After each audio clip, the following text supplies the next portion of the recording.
മമ്മൂട്ടി നായകനായി 2001 വിനയൻ സംവിധാനം ചെയ്ത സൂപ്പർ ഹിറ്റ് ചിത്രമാണ് രാക്ഷസ രാജാവ്. മമ്മൂട്ടിയെ നായകനാക്കി 2 സിനിമകളാണ് വിനയൻ സംവിധാനം ചെയ്തിട്ടുള്ളത്. ദാദാ സാഹിബും രാക്ഷസ രാജാവും.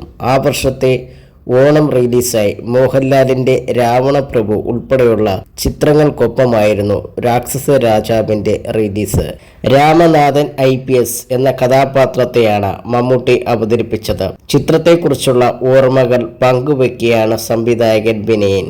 മമ്മൂട്ടിയുടെ നിർദ്ദേശപ്രകാരമാണ് രാക്ഷസ രാജാവിൻ്റെ കഥ ഒരുക്കിയതെന്നും 4 ദിവസം കൊണ്ടുണ്ടാക്കിയ സിനിമയാണ് രാക്ഷസ രാജാവ് എന്നും വിനയൻ പറയുന്നു.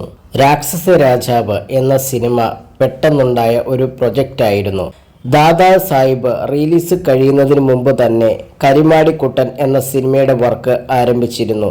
അതിനിടയിലാണ് മമ്മൂക്കയുടെ നിർദ്ദേശം അനുസരിച്ച് പെട്ടെന്നൊരു പുതിയ കഥ ഉണ്ടാക്കിയത്.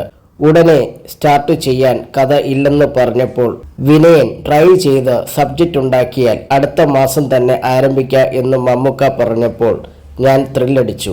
സർഗം കബീർ അടുത്ത ചിത്രവും നിർമ്മിക്കാൻ റെഡിയായി വന്നു. കരിമാടിക്കുട്ടൻ്റെ റീറെക്കോർഡിംഗ് കഴിഞ്ഞു വന്ന് രാത്രി മുഴുവൻ കഥയുണ്ടാക്കാൻ ശ്രമിച്ചു. അന്ന് ആലുവ കൊലക്കേസ് വലിയ ന്യൂസായിരുന്ന സമയമാണ്. 3-4 ദിവസം കൊണ്ട് അതിനെ ബേസ് ചെയ്ത് ഒരു കഥയുണ്ടാക്കി മമ്മൂക്കയോട് പറഞ്ഞു. അന്ന് ചെന്നൈയിലെ വീട്ടിലാണ് അദ്ദേഹം താമസം. സംഗതി കൊള്ളാം, പ്രൊസീഡ് ചെയ്തോളൂ എന്ന് മമ്മൂക്ക പറഞ്ഞു. ഷൂട്ട് ആരംഭിച്ചപ്പോൾ തിരക്കഥ തീർന്നിട്ടില്ലായിരുന്നു.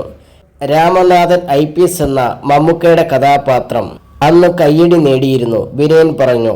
ഫേസ്ബുക്കിൽ കുറിപ്പ് പങ്കുവച്ചാണ് വിനയന്റെ പ്രതികരണം.